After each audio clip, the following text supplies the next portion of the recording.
মাত্র ২০ থেকে ২২ কিলোমিটার চওড়া একটি সরু ভূখণ্ড মানচিত্রে এতটাই ছোট যে চোখ এড়িয়ে যেতে পারে সহজেই, অথচ সেই টুকরো জমির ওপর নির্ভর করে আছে ভারতের গোটা উত্তর পূর্বাঞ্চল, ৭টি রাজ্য, কোটি কোটি মানুষ, হাজার হাজার কোটি টাকার অর্থনীতি। এই সংকীর্ণ করিডোরটাই পরিচিত চিকেন স্নেক নামে, ভৌগোলিক ভাষায় শিলিগুড়ি করিডোর। আর এই নেকের নিরাপত্তা নিয়ে এখন এতটাই উদ্বিগ্ন নয়াদিল্লি যে খোদ কেন্দ্রীয় স্বরাষ্ট্রমন্ত্রী অমিত শাহকে ছুটে যেতে হচ্ছে শিলিগুড়িতে, ডাকতে হচ্ছে জরুরি উচ্চ পর্যায়ের নিরাপত্তা পর্যালোচনা বৈঠক।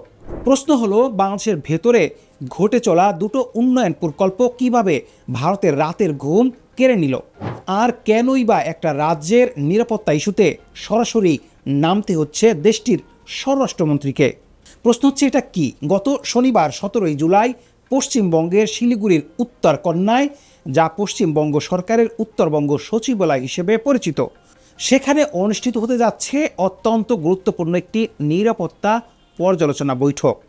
ব্রিটিশ আমল থেকেই কৌশলগতভাবে অত্যন্ত স্পর্শকাতর এই শিলিগুড়ি করিডোরের সুরক্ষা আরও জোরদার করতেই এই বৈঠকের আয়োজন করা হয়েছে। এতে অংশ নেবেন ভারতের কেন্দ্রীয় নিরাপত্তা বাহিনী, রাজ্য পুলিশ এবং শীর্ষস্থানীয় প্রশাসনিক কর্মকর্তারা। আর এই বৈঠকে বিশেষভাবে গুরুত্বপূর্ণ করে তুলেছে একটি বিষয়, এতে উপস্থিত থাকতে পারেন পশ্চিমবঙ্গের নতুন মুখ্যমন্ত্রী শুভেন্দু অধিকারী এবং তার মন্ত্রিসভার কয়েকজন সদস্য।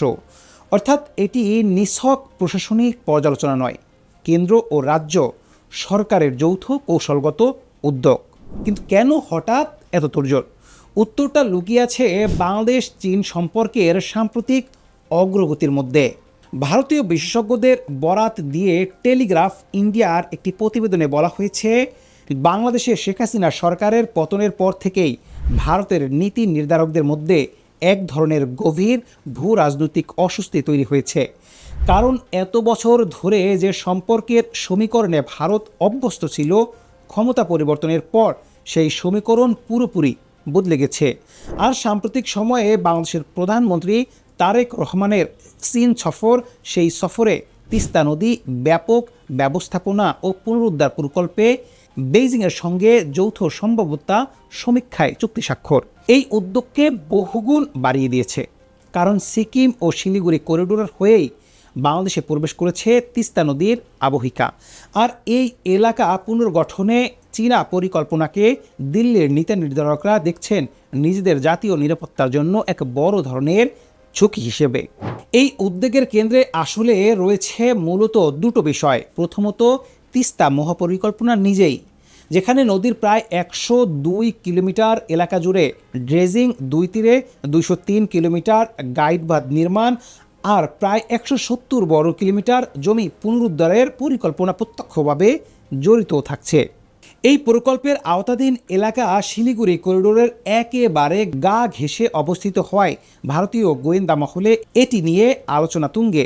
দ্বিতীয়ত, আরও বেশি স্পর্শকাতর একটি বিষয়, শিলিগুড়ি করিডোর থেকে মাত্র ২০ কিলোমিটার দূরে অবস্থিত বাংলাদেশের লালমনিরহাট দীর্ঘদিনের বন্ধ থাকা একটি বিমান ঘাঁটি পুনরায় সচল ও আধুনিকায়ন চীনের আগ্রহের খবর। একটি অব্যবহৃত বিমান ঘাঁটি যদি আন্তর্জাতিক মানে ঢেলে সাজানো হয় এবং তাতে কোনোভাবে বিদেশি শক্তির প্রযুক্তিগত সম্পৃক্ততা থাকে, তাহলে তা এই সংকীর্ণ করিডোরের নিরাপত্তা সমীকরণকে পুরোপুরি বদলে দিতে পারে বলে মনে করছে ভারতের গোয়েন্দা সংস্থাগুলো। কারণ এই সরু করিডোর যে কোনো ধরনের অস্থিতিশীলতা কিংবা বৈরী উপস্থিতি ভারতের মূল ভূখণ্ড থেকে গোটা উত্তর পূর্বাঞ্চলকে বিচ্ছিন্ন করে দেওয়ার আশঙ্কা তৈরি করতে পারে, যা ভারতের জাতীয় নিরাপত্তা কাঠামোর জন্য এক দুঃস্বপ্নের মতো পরিস্থিতি। এই উপলব্ধি থেকেই ভারত এখন একযোগে একাধিক প্রতিরক্ষামূলক পদক্ষেপ নিচ্ছে। আর শনিবারেই এই বৈঠক তারই একটি অংশ। বৈঠকে বিশেষভাবে পর্যালোচনা করা হবে বাংলাদেশের সীমান্তে কাঁটাতারের বেড়া নির্মাণের অগ্রগতি, যা দীর্ঘদিন ধরেই বিভিন্ন প্রশাসনিক জটিলতায় থমকে ছিল। পশ্চিমবঙ্গের সামরিক রাজনৈতিক পট পরিবর্তনের পর নতুন মুখ্যমন্ত্রী শুভেন্দু অধিকারী ইতিমধ্যে সীমান্ত বেড়া নির্মাণের জন্য বিএসএফকে প্রায় 1000 একর জমি হস্তান্তর করেছে, যা পূর্ববর্তী তৃণমূল সরকারের আমলে বছরের পর বছর ধরে ঝুলেছিল। এর পাশাপাশি করিডোর দিয়ে জরুরি প্রয়োজনে দ্রুত সেনা ও সামরিক রসদ পরিবহনের জন্য পাতাল রেল প্রকল্প, অতিরিক্ত রেল লাইন নির্মাণ, ব্যাগডোগরা ও হাসিমারা বিমান ঘাঁটির আধুনিকায়ন এবং আঞ্চলিক মহাসড়কের 4 লেনে উন্নীত করার কাজও নতুন গতিতে জোরদার করা হচ্ছে। অর্থাৎ এটি নিছক একটি বৈঠক নয়, এটি স্থল, রেল, আকাশপথ 3 স্তরেই একটি সামরিক কৌশলগত প্রস্তুতির অংশ, যার লক্ষ্য যে কোনো পরিস্থিতিতে করিডোরের নিয়ন্ত্রণ নিশ্চিত রাখা।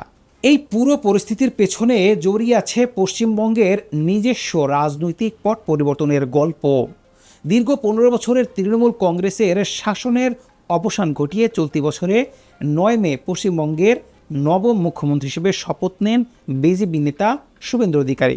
উল্লেখযোগ্য বিষয় হলো, তিনি এর আগে ভবানীপুর কেন্দ্র থেকে 15,000-এরও বেশি ভোটে পরাজিত করেছিলেন সাবেক দীর্ঘদিনের মুখ্যমন্ত্রী মমতা বন্দ্যোপাধ্যায়কে, যা রাজ্যের রাজনীতিতে ছিল এক ঐতিহাসিক অঘটন। কলকাতার ঐতিহাসিক ব্রিগেড প্যারেড গ্রাউন্ডে আয়োজিত জমকালো অনুষ্ঠানে তিনি শপথ নেওয়ার মধ্য দিয়ে রাজ্যের রাজনীতিতে বড় পরিবর্তনের সূচনা হয়। এই ক্ষমতা পরিবর্তনের ফলে কেন্দ্র ও রাজ্য সরকার 2 স্তরেই এখন একই রাজনৈতিক দল ক্ষমতায়। ফলে সীমান্ত নিরাপত্তা ও কৌশলগত সিদ্ধান্ত বাস্তবায়নের গতি অনেকটাই বেড়েছে বলে বিশ্লেষকরা মনে করছেন। আগে যেসব প্রকল্প রাজ্য কেন্দ্র সমন্বয়হীনতায় বছরের পর বছর থমকে ছিল, এখন সেগুলো তুলনামূলক দ্রুত গতিতে এগিয়ে নেওয়া সম্ভব হচ্ছে। আর এই বৈঠক তারই একটি বাস্তব উদাহরণ। এই গোটা পরিস্থিতিতে বাংলাদেশের অবস্থান ঠিক কোথায়? বিশ্লেষকদের মতে ঢাকার স্বাধীন পররাষ্ট্রনীতি এবং বেইজিংয়ের সঙ্গে গড়ে ওঠা উন্নয়ন অংশীদারিত্বই মূলত ভারতের নীতি নির্ধারকদের উপর এই বাড়তি চাপ তৈরি করেছে। বাংলাদেশ সরকার বারবারই তিস্তা মহাপরিকল্পনাকে উপস্থাপন করে আসছে দেশের নিজস্ব অভ্যন্তরীণ উন্নয়ন প্রকল্প হিসেবে, যা লাখ লাখ মানুষের বন্যা ও নদী ভাঙন থেকে মুক্তির দীর্ঘদিনের প্রশ্ন। কোনো তৃতীয় পক্ষের বিরুদ্ধে পরিচালিত কোনো কৌশলগত পদক্ষেপ নয়। অন্যদিকে চীনও একাধিকবার কূটনৈতিক ভাষায় স্পষ্ট করে বলেছেন, বাংলাদেশের সঙ্গে তাদের এই সহযোগিতা কোনো তৃতীয় পক্ষকে লক্ষ্য করে পরিচালিত নয় এবং এতে কোনো বহিরাগত প্রভাব থাকা উচিত নয়। কিন্তু ভূ রাজনীতির নিয়মেই একটি সার্বভৌম দেশের অভ্যন্তরীণ উন্নয়ন প্রকল্প কিভাবে প্রতিবেশী রাষ্ট্রের সবচেয়ে স্পর্শকাতর নিরাপত্তা সমীকরণে জড়িয়ে যেতে পারে, এই ঘটনা প্রবাহ তারই একটি জ্বলন্ত ও জীবন্ত উদাহরণ হয়ে উঠেছে। শিলিগুড়ির এই বৈঠক শেষ করে অমিত শাহ ফিরে যাবেন কলকাতায়। রবিবার আলিপুরের সৌজন্য গেস্ট হাউসে পশ্চিমবঙ্গের আইন শৃঙ্খলা পরিস্থিতি নিয়ে আরেকটি বিশেষ বৈঠক করবেন। এরপর যোগ দেবেন ন্যাশনাল লাইব্রেরিতে নবনির্মিত ওয়্যার মিউজিয়াম উদ্বোধন সহ আরও কয়েকটি সরকারি অনুষ্ঠানে। কিন্তু তার এই পুরো সফরের মূল বার্তাটা একেবারে স্পষ্ট। বাংলাদেশ চীন ক্রমবর্ধমান সম্পর্ক নিয়ে দিল্লি আর নীরব দর্শক হয়ে বসে থাকতে রাজি নয়। প্রশ্ন এখন একটাই থেকে যাচ্ছে, একটি নদী শাসন প্রকল্প আর একটি পরিত্যক্ত বিমান ঘাঁটি সংস্কারের সম্ভাবনার খবরেই যদি একটি আঞ্চলিক পরাশক্তির এত বড় মাত্রায় প্রতিক্রিয়া দেখা যায়, তাহলে বাস্তবে এই প্রকল্পগুলো পুরোপুরি বাস্তবায়িত হলে দক্ষিণ এশিয়ার ভূ রাজনৈতিক সমীকরণে ঠিক কোন দিকে মোড় নিবে?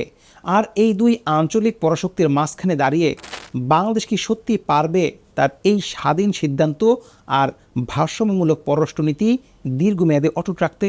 নাকি ক্রমশ জটিল হয়ে ওঠা এই আঞ্চলিক দাবার ছকে একদিন কোনো এক পক্ষকেই বেছে নিতে হবে ঢাকাকে?